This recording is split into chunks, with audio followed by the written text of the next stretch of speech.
Good morning. It's Sunday and tomorrow will be my 41st birthday.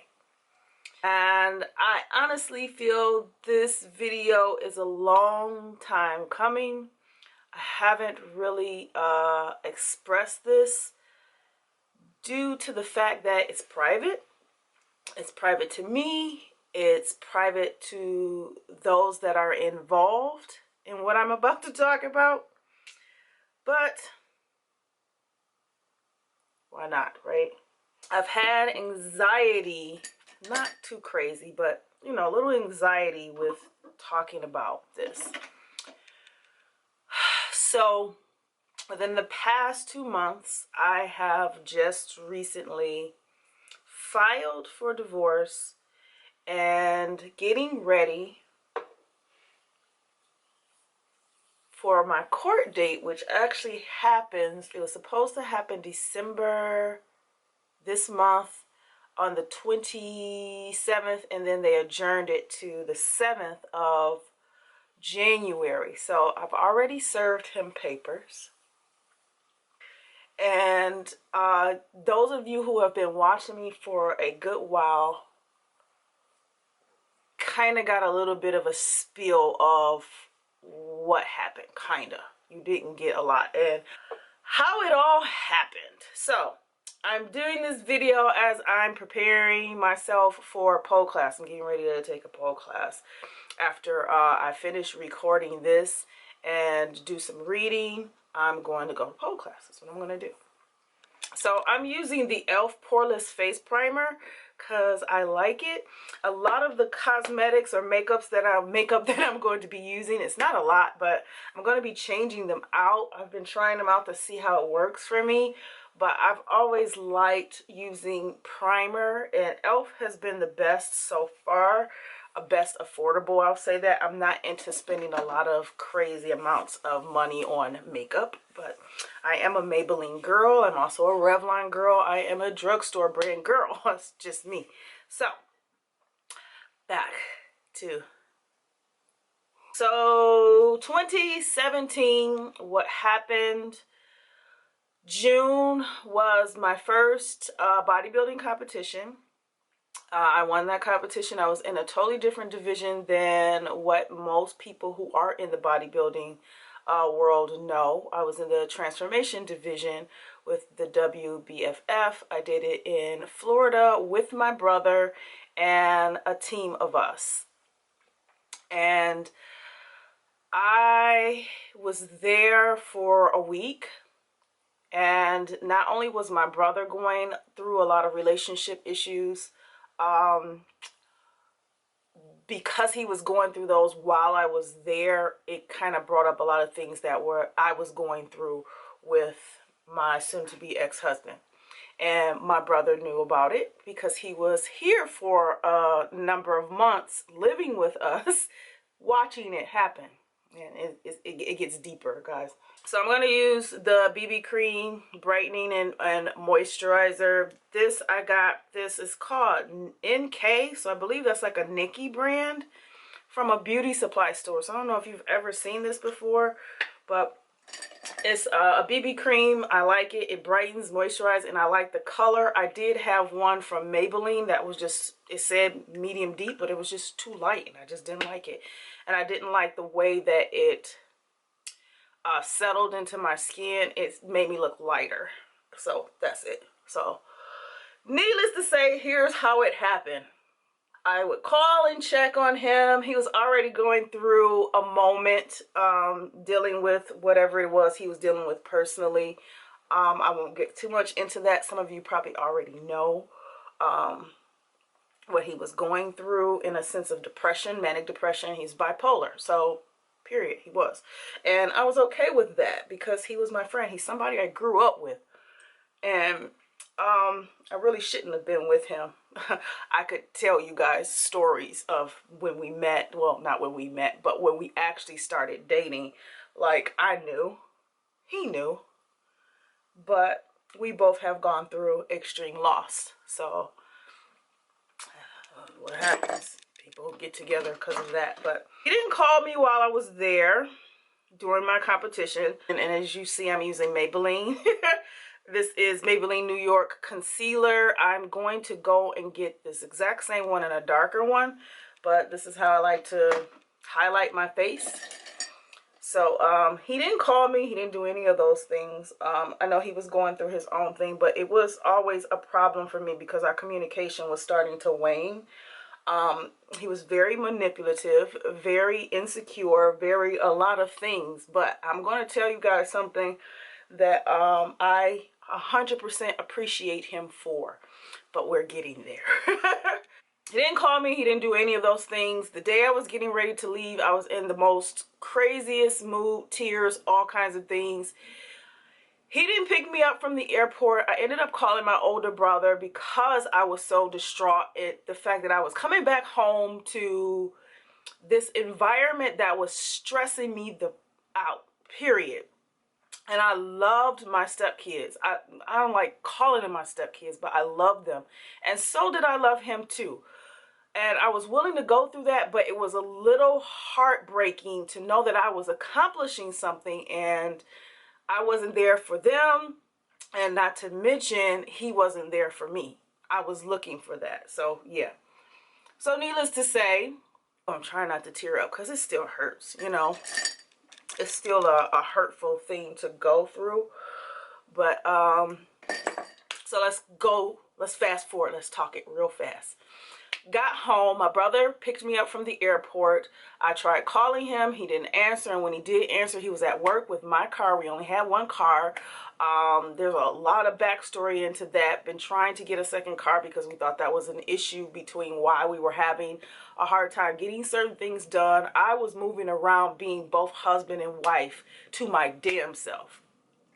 And I'm speaking straight up. And when I came home, the kids were here. He was at work.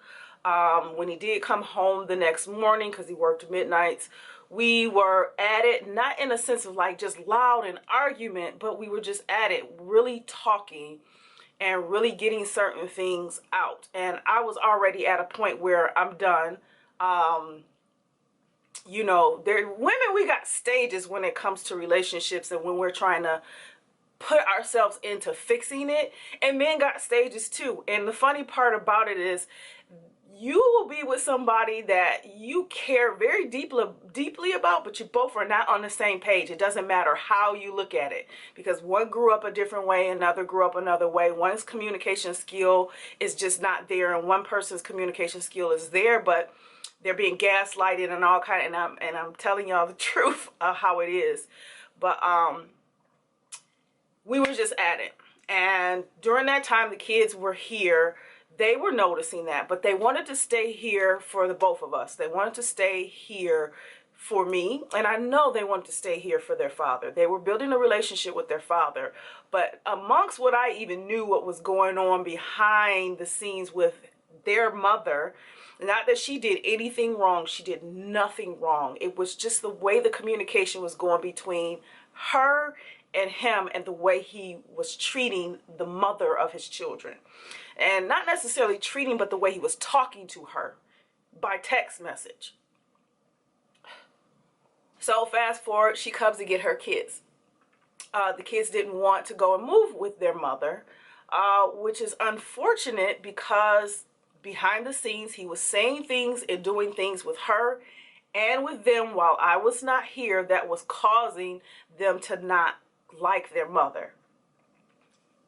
Bad, right? She came and got her kids. She had every right to,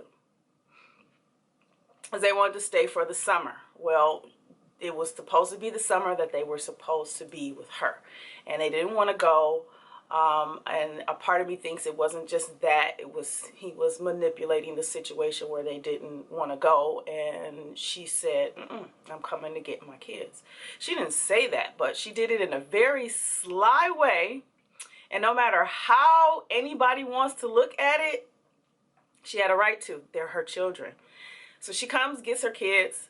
And she came, said she was going to take them to the movies. That was it. You know, she'd bring them back. I gave Leilani a key to get back into the house, and then I kind of thought about it.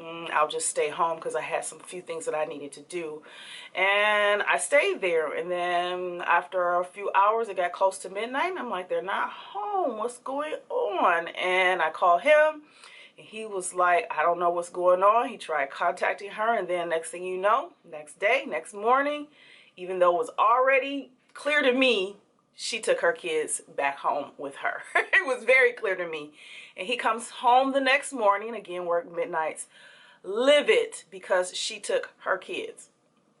I didn't know really completely all of the situation that was going on behind there, because I feel as a stepmother, it is my job to take care of those children when they're in my household. I take care of them in a way as if they were my own because of my husband. And anything that she could not get from him, if it did not overstep his headship or his boundaries, I would give it to her, or if I felt that it was morally correct. But other than that, communication about the children had to be between them two, because they were their children, period. The only thing I know I needed to do was when they're here, they're well taken care of. That's all that mattered to me. So, yeah. He wanted to go to the courts. We ended up going to the court, all of this stuff, just to fill out papers, file motions, to get the kids back. And I was like, well, what are we doing that for? Like, we haven't even really fixed our relationship. So what are they coming back to? They're going to be coming back to strife, contention, all kinds of things. They're going to be coming back to that. So needless to say, he blamed me for her bringing, wanting to take her kids. Blamed me for a whole lot of other things. Unfortunately, my soon-to-be ex-husband does not understand the benefits of taking responsibility. He doesn't. Sorry to say it, but he doesn't. However, I told him that I will support. I will do whatever I can in my power, but that is between you and her. You have to talk to her. He was mad after that. So really quickly, a lot of stuff changed. And this is how I know it's divine order. And this is why I'm going to say I thank Jehovah and I thank my soon-to-be ex-husband for this, because you have to look at a bigger picture. The relationship, unfortunately, was toxic from the start. Not that we had a lot of bad days, we didn't, but there were just some moments where it could have really messed me up in the long run. But I do thank Jehovah and I do thank my parents for me being raised in such a way where I'm such a strong person. That doesn't mean the shit didn't hurt. That doesn't mean that I wasn't depressed after it. But I was strong enough to get through it. And at the time, I didn't think so. So this is the Super Stay full coverage. Yeah, I'm almost out of this. I got like so many things from Maybelline. Yeah, that fit me. I love Fit Me. So I'm going to use the Super Stay by Maybelline. I'm going to finish these off because I actually have two of them that are half used. And this is how I, you know, do my face. This is how I set my face. I love Maybelline Fit Me mostly because it does kind of fit my skin. I don't look too different from my face down to my neck. I usually don't do this down here, but hey. But so this is how I know it was divine. I have 4 brothers. I have been able to be in contact with all 4 of them, but it's this one in particular. He is little brother. Wait. Younger brother, little brother, baby brother. There we go, because I have an older brother. So Kevin is my younger brother. Marcus is my little brother. And Jacob is my baby brother. I have 4 brothers.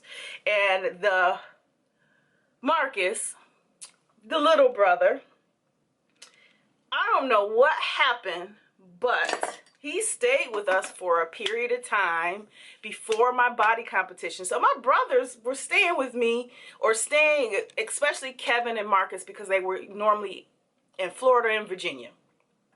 So they came to stay for a few, this was way before my competition. They came to stay, so they already knew kind of idea of what was going on between me and Albert, because Albert is not only my soon-to-be ex-husband, but was my husband. He was also our friend. Like, we all grew up together.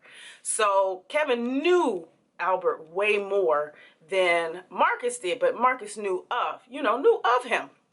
In a sense of, when I was going in college and my brother and Albert was doing their little thing, so he was around for those times. So he somehow, don't know the full story or how that happened, but he got kicked out of somebody's home that I would have never guessed. This is an uncle. And he had no place to go, but he could only come to me at the time. And it was okay for him to stay. To me, it was okay for him to stay. I didn't have any problem because he stayed with us before. But my soon-to-be ex-husband had a problem with it because he was already going through his thing. He noticed and I'm paying attention to certain things. I don't know. He just probably knew. Well, I won't say probably knew. He did. And I'll tell you what he did. I'll tell you what he did. But my brother was here with my niece. And it was only a day before things started to get even worse. I had to call the cops on him twice. I went and purchased a car because I was actually at the point when I did come back to Detroit from Florida from my competition. I was at a point where I was like, you know what? You can have all this stuff. Leilani can have it. Well, I don't care. I'll just move to Florida. I need to get away. I didn't know what was going to happen with you guys, with my YouTube channels. I didn't know what was going to happen. I just knew that I needed to heal from something. I wasn't even sure what it was because I didn't know what I was being hit with. I didn't know. All I knew was bipolar, manic depression, which is something to this day still, it's like people who deal with those things, it's very close to my heart. But at the same time, this is a person who, your character, you can't put 100% on mental illness. Some of that shit is just you, period. And I just needed to get away. I wanted to take a break and come back. I wanted to fix it. I didn't want to just say, I'm done with it. And this fool just constantly saying things, I want a divorce and you want a divorce. And he kept putting it on me, and it was just like gaslighting over and over and over again. And I said, fuck it. Something switched, something turned on, and I went and got me a car. I used the only car we had, which was in my name anyway. Went, used it as a trade-in, and got the smallest freaking car I could possibly get. It wasn't a car that I wanted. I just wanted to make sure he couldn't fit in it. That's how I was feeling. I was in a different place. And if you guys know anything about Sagittariuses, when we're there, we're there. So there it is. He started doing things, calling the cops. I was crying. I was always hurt. Something he said, something he did. And he said something that really got me going. And in his mouth, out of his mouth comes out, your brother, I guess he paying bills here, because he leaving lights and the TV and stuff on. I said, no, he's not. Nor are you. I can handle everything in this house myself. You get the fuck out. I'm laughing now, mainly because it's funny. Don't know where that came from me, but I knew I was done. I was done there. And I was preparing myself to grieve over the loss of my marriage, but more so loss of my friend. So out of the 2 years that we have been separated from that day, it was June 20th, 2017 is when he left. He threw everything out that belonged to the kids because she had already taken the kids. He thrown everything out. Me and my brother, we scrummaged through things that we can save, hopefully that I could be able to send back to them, as they weren't far. She didn't call us or do anything in between that time. Well, not me. I know she probably had tried her best to, you know, because that's their father. But I know she kept away from him for a period of time after that, because she did something that most people would say, oh, you stole your kids or you kidnapped your kids. But in a sense, like the divorce decree, she's actually the custodial parent.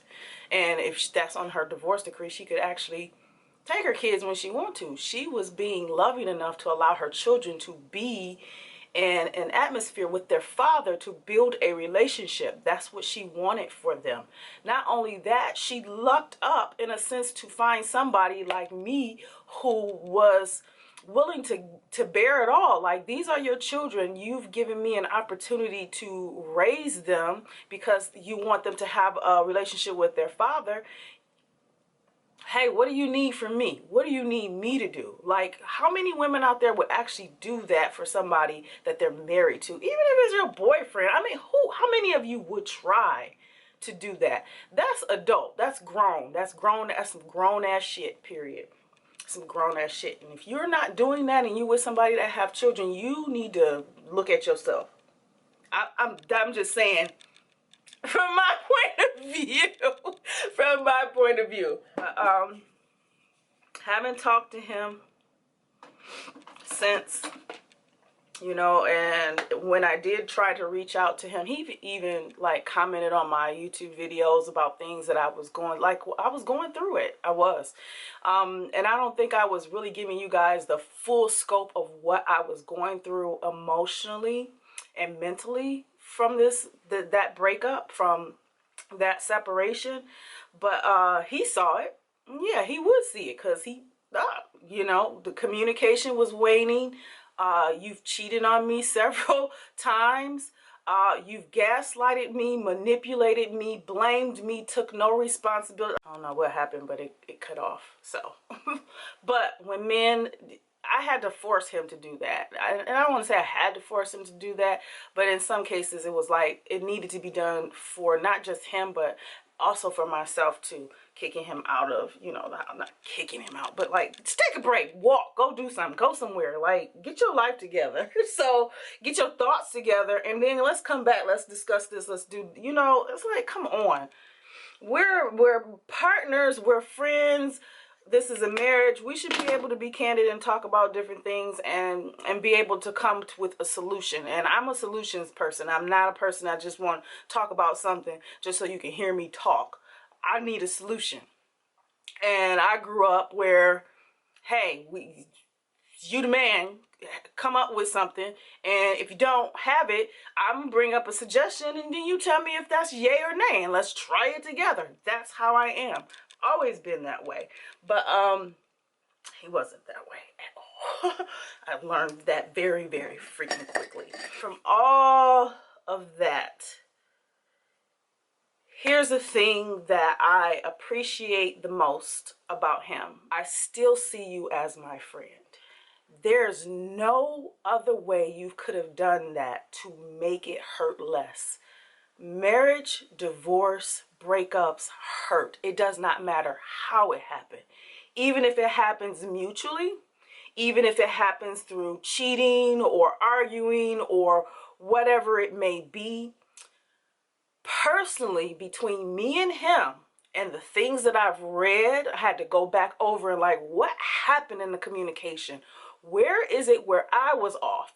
Where is it where, and I didn't see anything where I was off. And the truth is, there was nowhere in there he was off either. He was trying to save me from him.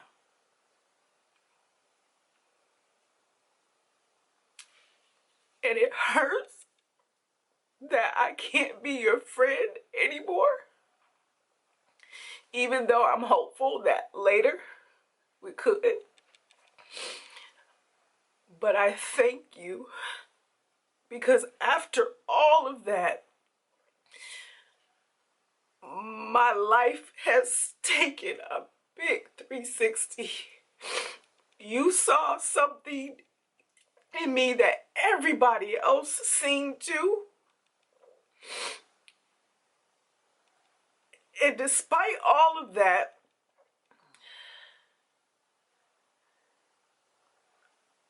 a part of me feels you did that because you were my friend.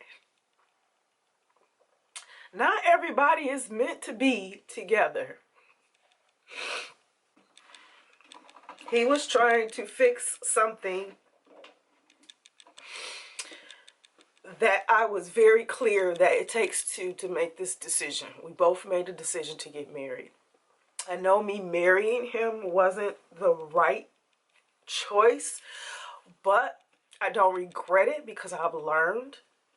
I was able to see things, more things about myself, and able to see that he wasn't the worst husband in the world. He wasn't. He just had his shit and I had my shit. And our shit came together. And somebody felt that their shit was holding someone else back. And I appreciate you for that. I appreciate you for stepping back no matter how you chose to do it. It did not matter to me. I know some people say, and I've talked to this to other people. I haven't really talked a lot about it, you know, with you guys, but I've even talked about it, you know, with those that are closest to me, and they like, that's fucked up how he would, you know, do that. And it's like, at the end of the day, is there any other better way to do that? Is there any other way? Well, he could have told you, well, and the truth, he did. Through the messages, he did. So I didn't go through it alone. My brother was there. All of my brothers were there. I didn't go through it alone. My mom was there. Not that she was here. She was still in North Carolina. And I did have quite a few friends that I'm very close to that are one of Jehovah's Witnesses. And I was able to cry and go through it with her. She'd been there. It's good to be with somebody that's been there. I already knew what direction I needed to take in order to heal. I'm not, you know, oblivious to my own emotions and feelings. I may not know what's happening to me or may not completely fully understand what was happening to me, but I did know that I had to protect myself. There's nothing wrong with protecting yourself from things. So yeah, needless to say, like, I thank him for, it doesn't matter how he had done it. He could have done it a different way. I don't know, as long as he didn't kill me. But like, he could have, it didn't matter any other way that he did it. Those messages, when I read back through them, he was telling me, you're the shit. And I'm not capable right now. And that's okay. It's okay. So I'll be 41 tomorrow, and I have several things in life that has been a blessing to me.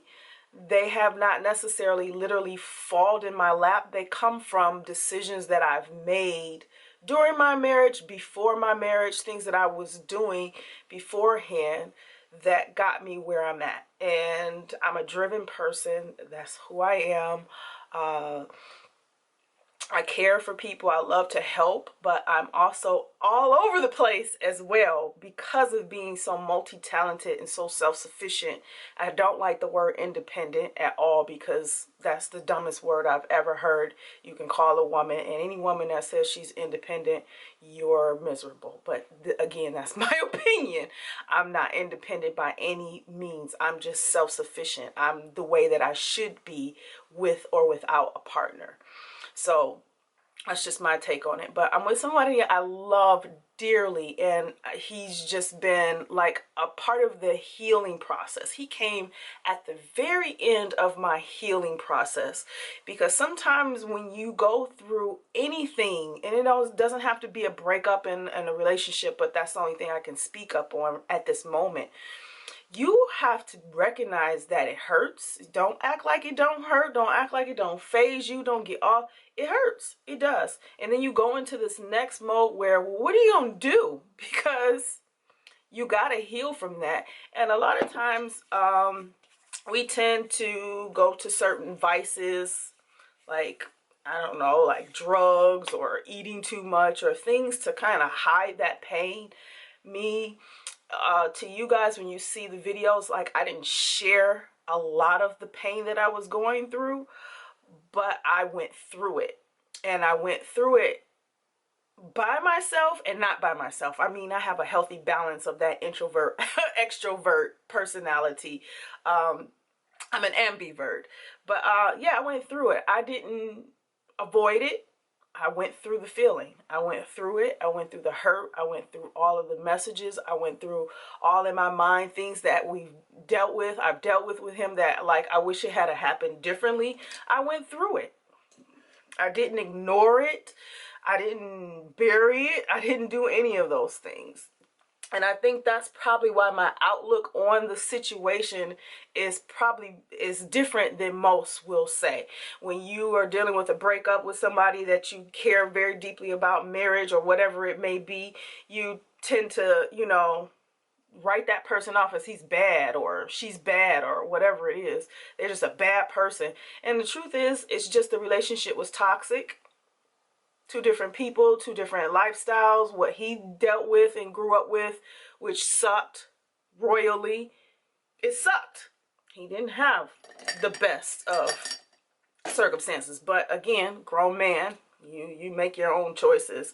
But it is hard when you don't know exactly what you should or shouldn't be doing, especially if you haven't learned how to listen, how to pay attention, and how to be humble and not be so egotistical. Yeah. So, you know, I battle with that too sometimes. I mean, anybody will battle with that. So this is y'all like, what the heck? This is the color Stay. This is Revlon. Brow pencil. I'm not getting into all of that. You know, I have pretty thick eyebrows for a 41-year-old anyway. I know some people are like, 41, like, I'm older than that. I ain't got no eyebrows. You still got eyebrows. You still young. And it's like, okay, my life has changed a lot.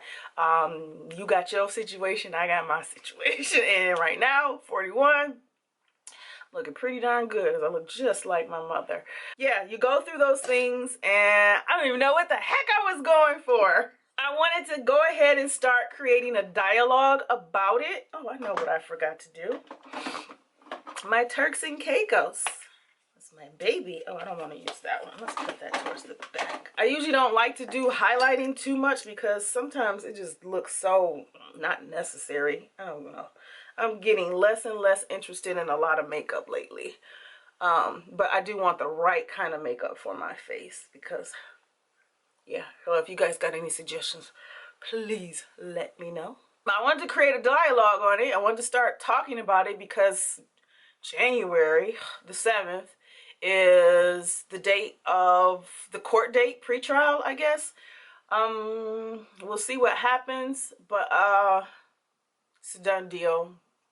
We're separate. We're getting a divorce. You guys already knew that.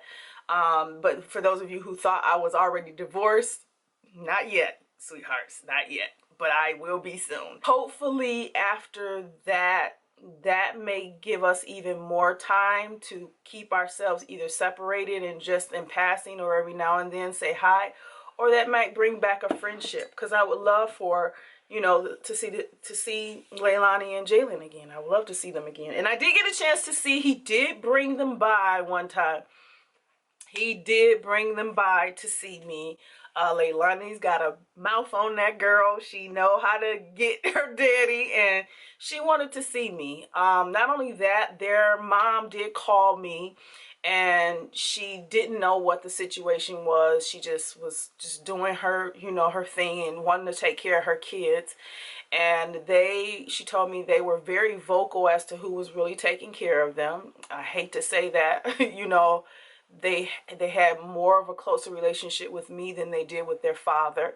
So a part of me is kind of thankful that this situation has separated us so that they can actually have a right. They have the right to have a relationship with their biological mother and father, because that's what I had.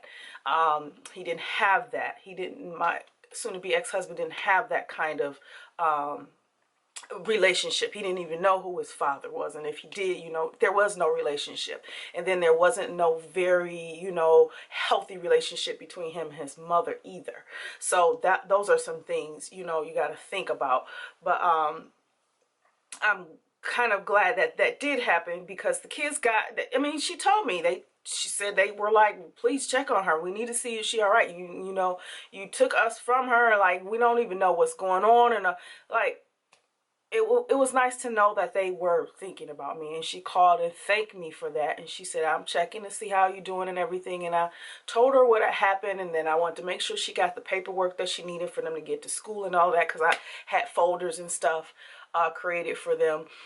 Some of it he had took, so I'm pretty sure he gave it to them. But there was some paperwork that I had that I was like, it's not mine. I mean, it's between y'all, so I want to send it to her, because I wasn't going to send it to him, because I wasn't sure if he was going to do that, you know, because of the conversations he's had with her by text. Sucks, right?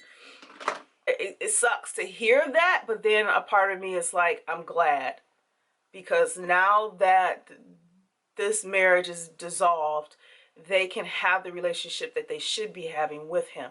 Doesn't matter what he's going through emotionally, mentally, insecurities, whatever the heck it is, because we all have those things. So I got a chance to see Leilani, but I didn't get a chance to see Jalen, because Jalen was still in the car with his dad. And I knew that's a lot for him, for what he was dealing with, to see me and then knowing that he may not see me again. So I saw that too. I gathered that information from how it is, but Leilani wanted to see me again, you know. So either way it goes, if y'all are watching this video, Jalen and Leilani, y'all know how to get in contact with me. You can comment, you know. I'm all over social media. DM me. Y'all teenagers now. Y'all grown. Well, not necessarily grown, but you know your stepmom. You know Nakia still loves you. So make sure you catch me up again if you get a chance. This is Maybelline, the Colossal Volume Express. I don't know, I didn't like this at first because it was very like gluey, if that's the word I want to say. It was like you can't even get it off. It's like feel like it's sticky. That's the word. But I'm going to go buy some more of this because I like this. I don't wear lashes, guys. I don't think I ever will wear lashes because I do have nice length, especially when I start putting on mascara. So I'm fine with that. I don't wear eyeliner and all of that. I do kind of heavily place it in the corners of my upper lashes. And then I do this in the corners of my lower lash too. So I look up and do it. Yeah, I look up and do it. And last but not least, I got a couple of these sitting down here, but this is the Fit Me Maybelline matte poreless powder. I use one of the Real Technique sponges. Any sponge honestly will do. And they call this baking, I guess, but I like to place a good amount of it and press it right in this area, this T-zone part, because this is where my pores are. This is where my pores are the largest. So they call it baking, and they put, I guess they put more foundation than necessary, or I don't know, a setting powder. But I do it by pressing the product into this area of my face, and then I'm fine. And this is what gives me that, you know, that look I'm looking for. I don't know, this is just a technique that works for me. I'm not a makeup artist anymore. When I was a makeup artist, I was much younger and wearing a lot more makeup, and I was fine with it. But now that I'm getting older, all that stuff is starting to get too much for me. But yes, again, wanted to create a dialogue about it. If you guys have any questions, because this is the first of many videos, I am turning 41 tomorrow, and I'm going to be exposing a lot of things about me that are private, things that I've learned, things that I have failed at. Yeah, if you guys want to know, like, my life, again, has taken a 360. Seriously, I have met somebody that is right for me, perfect for me in every single way. I own businesses, and I am helping to build other businesses as well.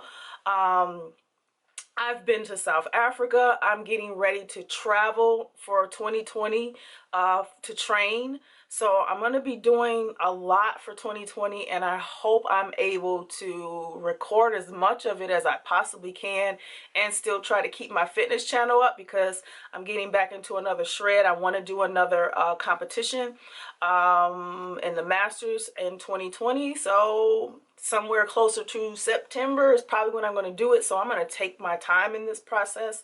I'm going to show it to you guys on my fitness channel and on here a little bit. But if you guys got any questions, anything that you want to, know about me, or if I want to do some story times, I'm going to be doing a couple of story times. This was a little fun. It was very, I was very anxious about doing this, but I wanted to talk about it. I wanted to get it out.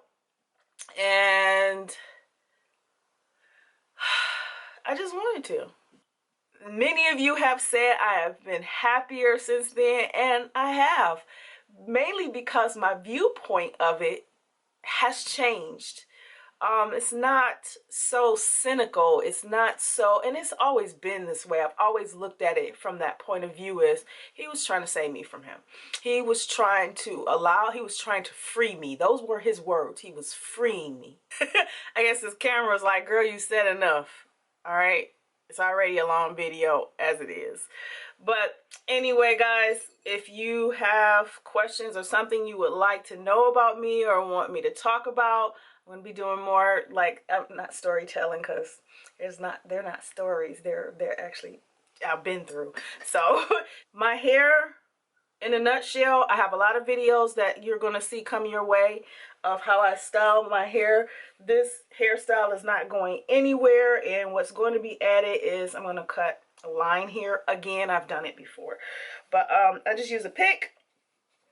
In the morning when I wash my face and take a shower, I just take a wet sponge and just go all over my hair, just to, because I like the curly afro look, and then I use my pick to kind of pull it out. But that's how I manage my hair. I don't, or maintain the style. Just look through all of my natural hair videos. You'll see them on the home page. And then something I recently started doing now is adding oil sheen, because my hair can look kind of dusty and my grays is starting to come in, and I don't want to color my hair. That's it, guys. I'm done talking. Follow me on our social media. 2020 is about to be the year for me, and I'm going to make it the year for you, because I'm going to try my best to share what's going on, what I'm doing. Like, I got a lot of stuff I wanted to show you guys and tell you. I've been so busy.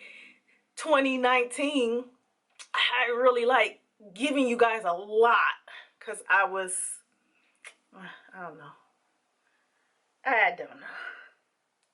But BeautyCutright is looking good right now. So I'm about to go and read my Bible, and I will see you guys in the next video.